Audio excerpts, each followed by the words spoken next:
Okay, my name is James Williams Jr., and for the last 2 days, I wanted to post this and I got hung up in some shit, so I couldn't. And then I couldn't find it again. So I got this on Top Buzz, but it's from The Guardian. So you can go to www.theguardian.com to get this article that I'm about to read. Not that article. Go back. There we go. Alright, so this is some racist ass shit. And I'm gonna do my best to read and show. Alright, so these are some pictures. Not really sure what's going on. I read some of the article, so now I'm gonna read the whole damn thing. Alright. So alright. They don't belong. The police called Native American teens on a college tour. A mother on tour told the authorities the young men were creepy and really stand out, causing them to miss the recent event. Alright. A mother of a Colorado college tour called the police on two Native American students in a group because they looked like they did not belong. In the latest episode to ignite an outrage or over racial profiling, needless to call law enforcement in the U.S. Two brothers traveled from New Mexico. There's a Native American population there.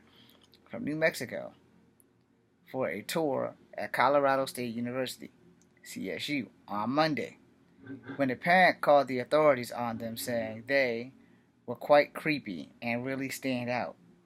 This prompted university police to question them, causing the two young men to miss the rest of the tour, the campus officials said.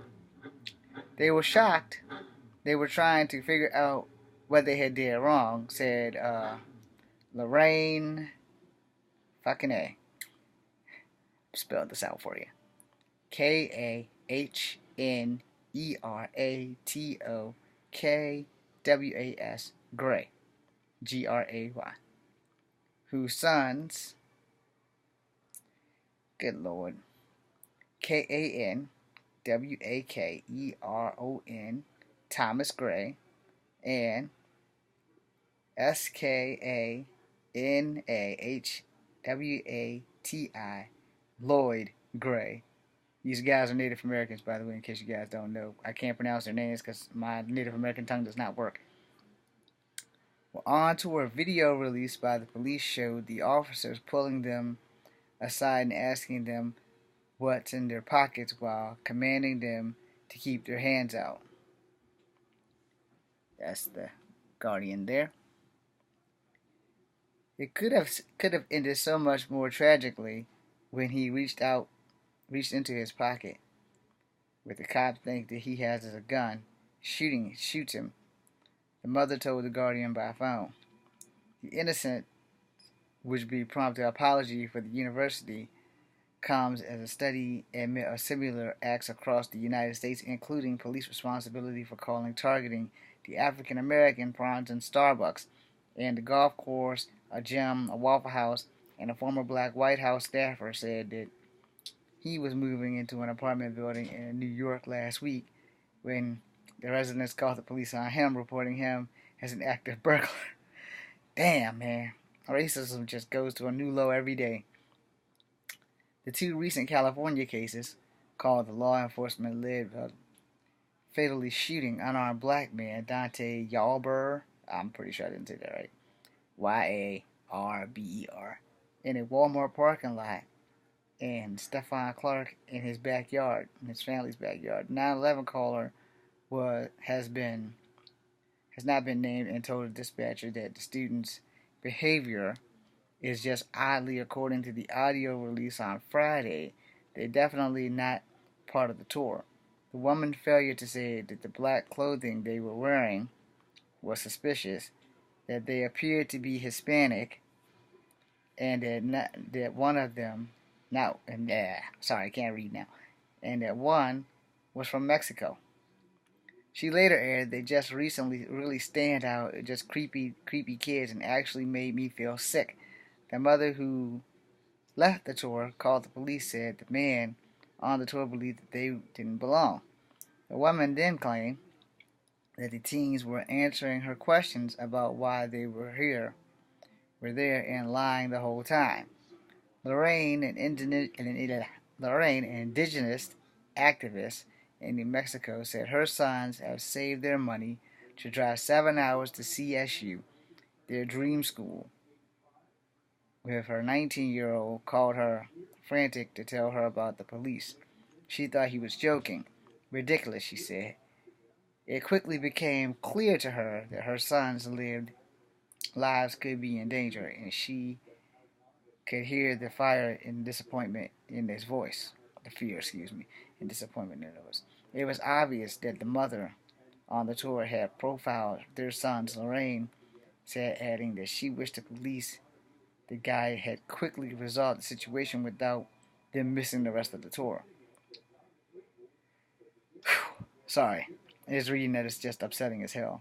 We want to make an example of this project, young men in the future, from having to go through something like this or something that could be much worse, she added.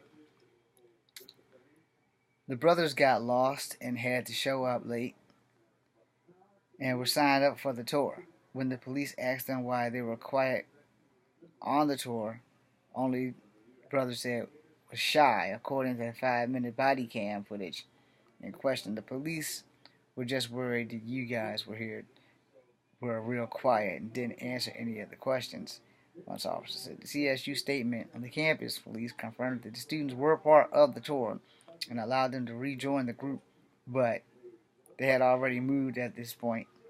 The incident was frustrating for nearly every angle participating in the experience. The two students were here to see if this was a good fit for them and the institution. The administrators wrote, adding that they would refund the travel expenses and were reviewing the incident to avoid handling this differently in the future.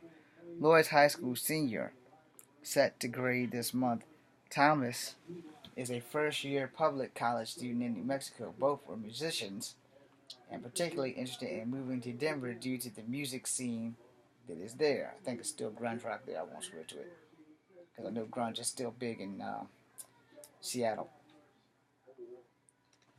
But uncertain if they will still consider SCSU, Lorraine's nodding that they were trying to process all their thoughts. This is part of the feeling that we don't ever want to go back there again, she said, but maybe we will allow the future generations to be pioneers to make the presence of this change.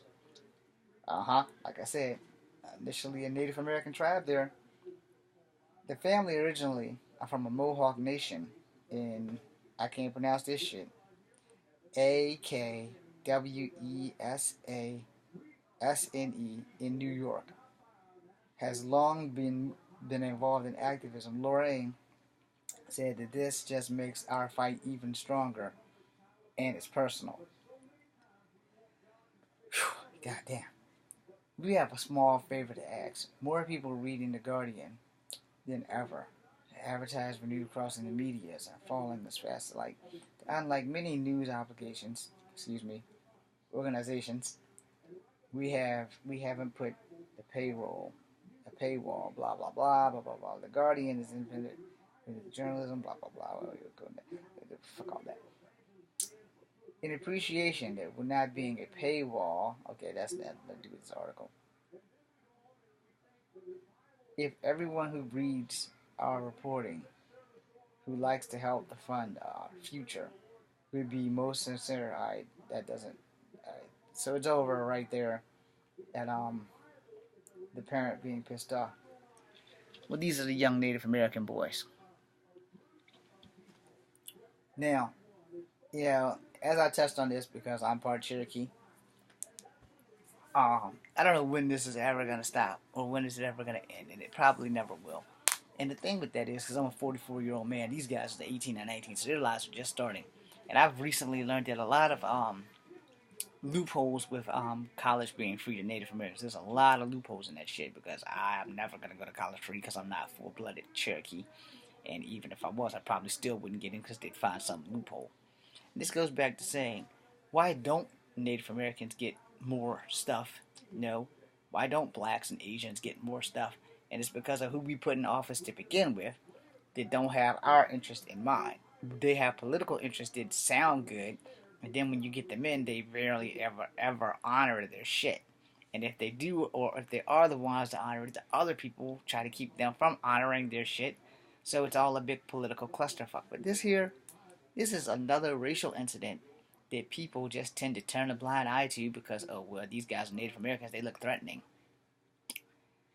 Yeah, a lot of things look threatening that aren't as threatening. And a lot of people who are more threatening to us are the people who look just like us more than the people who are of an opposite skin tone. Maybe we gotta think that one through. As far as these guys going, I wouldn't really blame the college for the treatment. But now that you've made the college aware, they probably will be more aware. But I would blame the mother that panicked.